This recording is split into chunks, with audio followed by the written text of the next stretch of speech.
The picturesque mountains of Romania.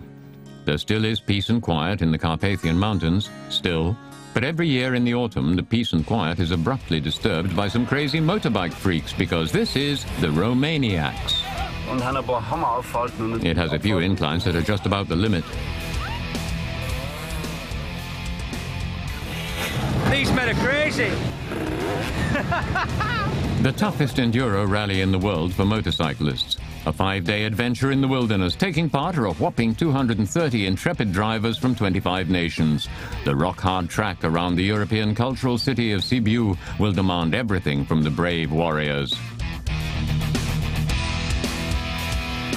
Gerhard Forster is the favorite to win the title. The second-place holder from the previous year has the right tactics for winning.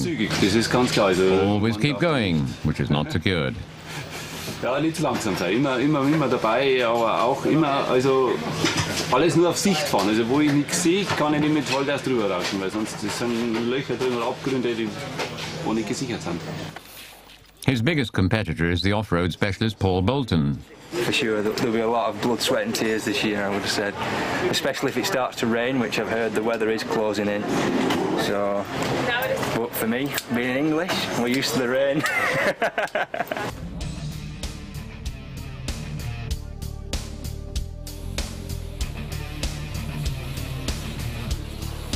The first item on the program is the prologue. The track consultants have thought of all sorts of mean things to separate horse and rider.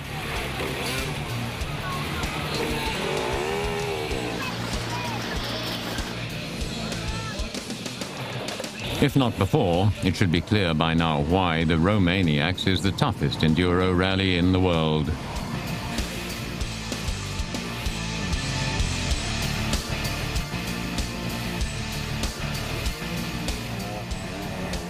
Paul Bolton stays cool and wins the starting race. I'm just riding smooth, getting a good start, staying out of trouble, and just keep on riding, you know, try not to make any mistakes. The second day sees the riders go out into the Romanian countryside, but the sections don't get any easier.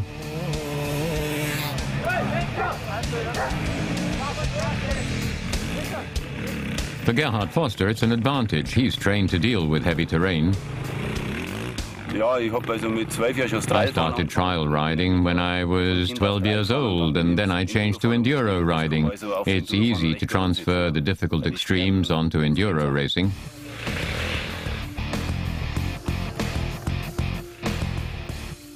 Some riders realize very quickly this is not a rally, but sheer hard work.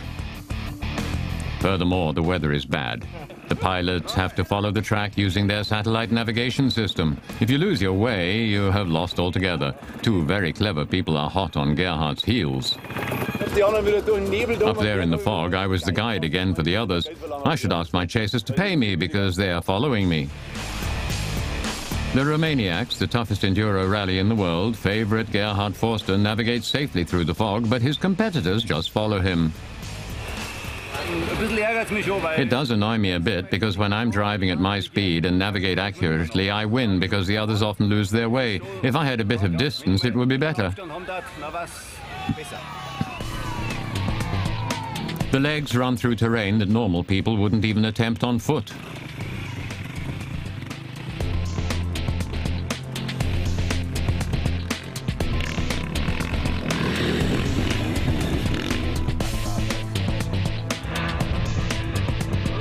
Everything that looks so easy here is an extreme sport. Even experienced extremists reach their limits.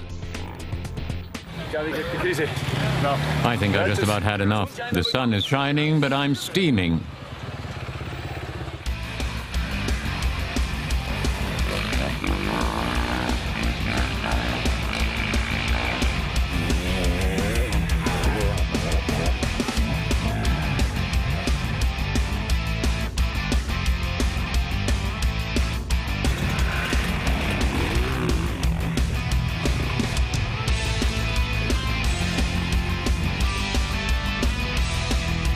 Apart from the terrain, navigation seems to be a problem for many. Gerhard's competitor, Paul Bolton, is lost.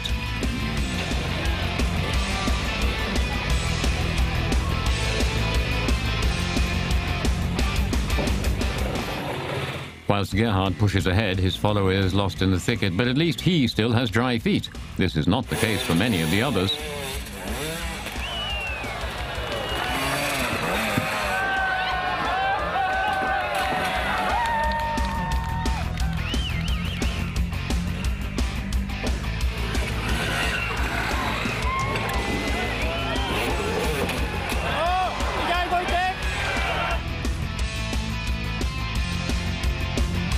I don't know what's happened. I've constantly followed it all the way to here, and when I got to a pro and expert route up there, I realised that I hadn't got to tank point 2. So, God knows, I don't know, I'm well annoyed.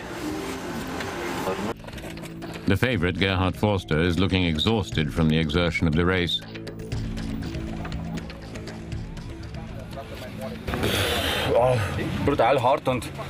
Brutal, tough, hard.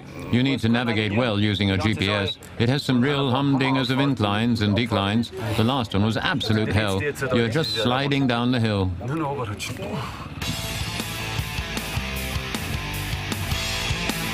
The stupid thing is, what goes down will always have to come up again at some point.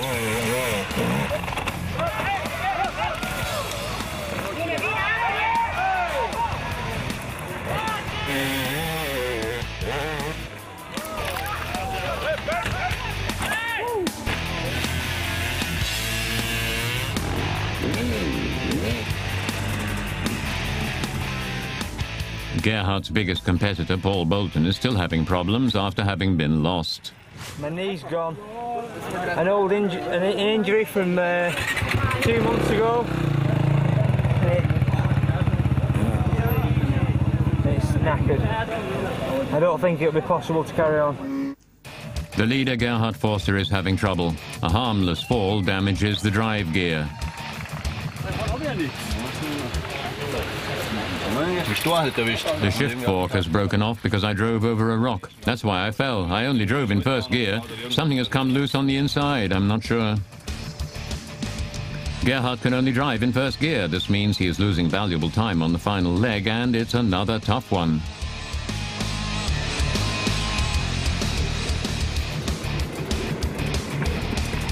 Graham Jarvis, who was in second place, pulls past him at the last minute.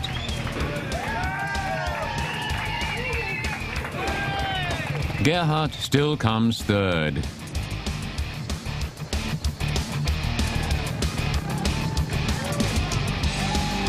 However, everybody is glad to have survived the Romaniacs, and Gerhard will try his luck again next year. That's for sure. So good. Huh?